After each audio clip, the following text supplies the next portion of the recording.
Hello, and welcome again to the remix. Yes, the remix. And today we are going to talk about boycotting. We really did well with the whole Target attack. They came at us, we went back at them, and we were successful. If I have to entitle this episode, I will call it Rihanna tweeted about Snapchat and they lost 800 million. That's the name of this episode. The power of the boycott and how to use it effectively. Why boycotts matter? Boycotts matter because they have real financial and social impact when used strategically. If you come up with a plan and you really follow that plan through, you will have success in whatever you do. And that goes for boycotting or any type of thing that you want to do. And we need to boycott or we need to take action by boycotting corporations that discriminate against us. And Walmart did it, Target did it, Starbucks did it. When they all cut their DEI programs, they all did it. They came against us. And we have to fight back with our monies. The example, Target and other companies have removed their DEI, diversity, equity, and inclusion programs because of conservative pressure. The evangelicals have pressured the administration for the last 4 years. While Biden was in office, they pressured him. We didn't hear about it on the news because Biden and his administrations pretty much hid that information from us. And now we're getting the backlash or the backfire from that. And that's why Trump are doing what they're doing is because they heard about it for 4 years. Yeah, everything happens for a reason. Yeah, what is a boycott? A boycott is a form of protest where individuals or groups refuse to buy, use, or support a product, service, organization, or country. As a matter of fact, people are going to start boycotting America. We have the Olympics coming up, right?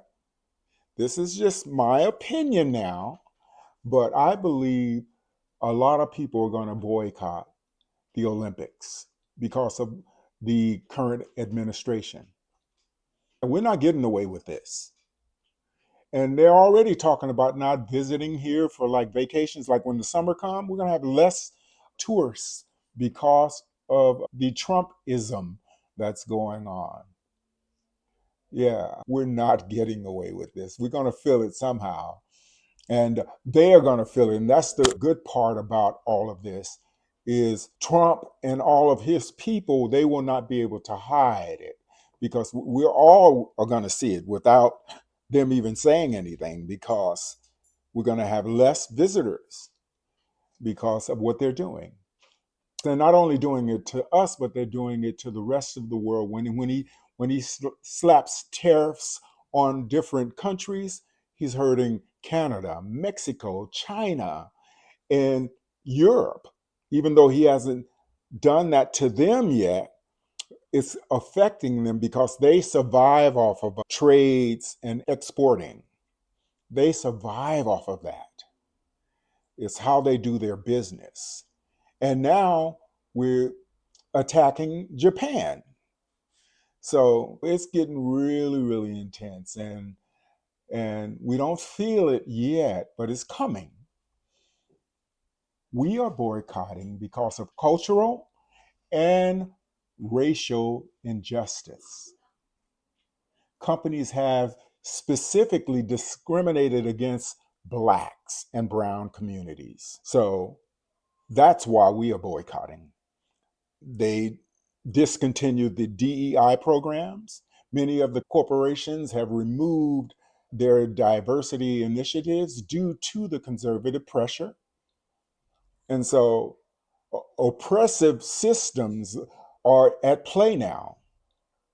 We must pressure them back. And the way we do that is we do not support their organizations.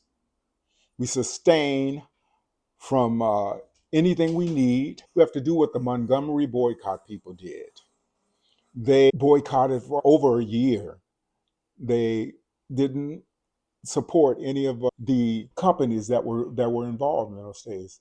These were black people mostly.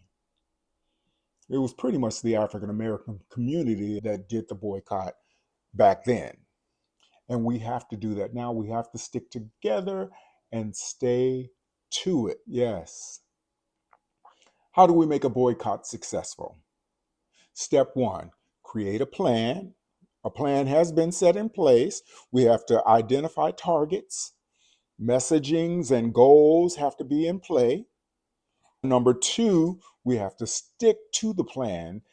Consistency is the key.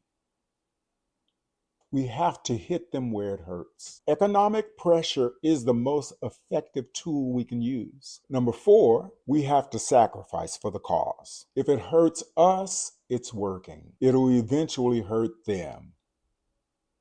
So it's about stick-to-itiveness on our part to maintain a sustained action. The longer we hold out, the more pressure we apply. Replaced with Black-owned alternatives. Stop funding oppression and reinvent in our own community. Moving forward, building a sustainable movement.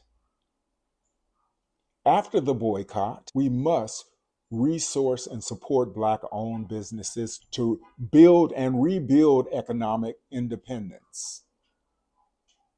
The removal of DEI was not just about race, it was also about response to the LGBTQ plus I and the advocacy in corporate spaces. White nationalists and conservative groups are driven by fear and hate, and that's why they're doing this.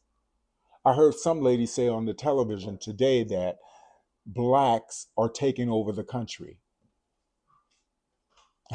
because we're more popular with our music and our dance and our fashion and all these things. They feel like we're taking over the country, especially with the success that Kendrick Lamar had. Yeah, little stupid stuff.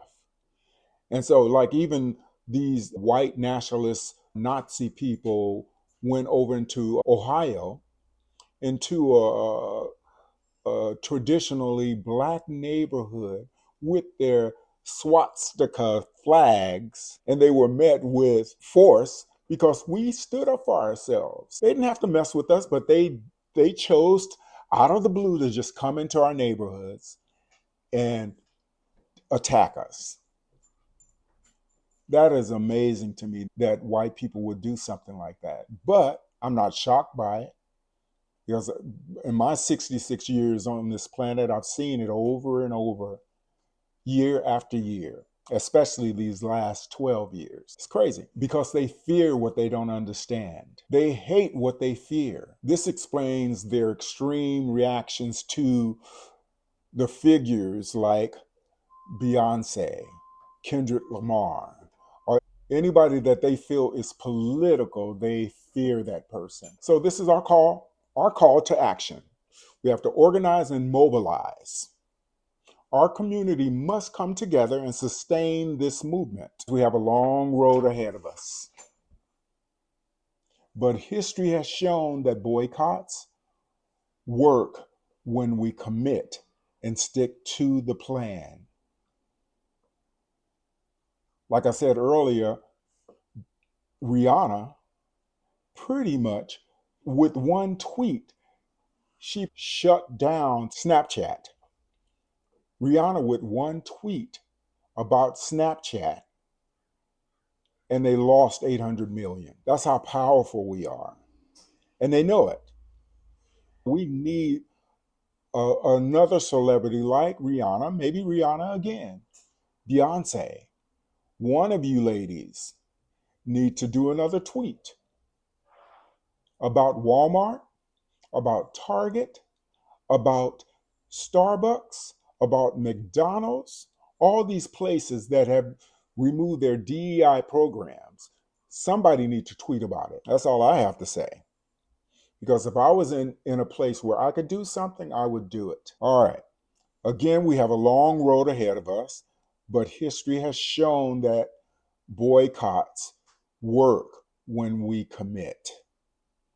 The time to start is now, so let's take action and build our future where we control our own economic and social power. What it's all about. From now on, that's what we're going to have to do. We're going to have to stand up for ourselves. And see, the white people think we're just going to roll over and take it. But no, we're not the slaves that we used to be. We're not going to just let them enslave us again like they did 400 years ago. It's not going to happen. So the Pandora box has been opened, and people are going to react different. You're going to get a different worker.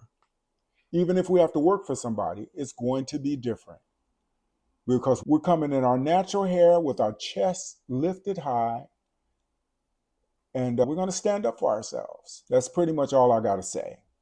But if you like what you've heard today, please like and subscribe to the channel. If you leave a comment if you want me to talk about something on the next episode.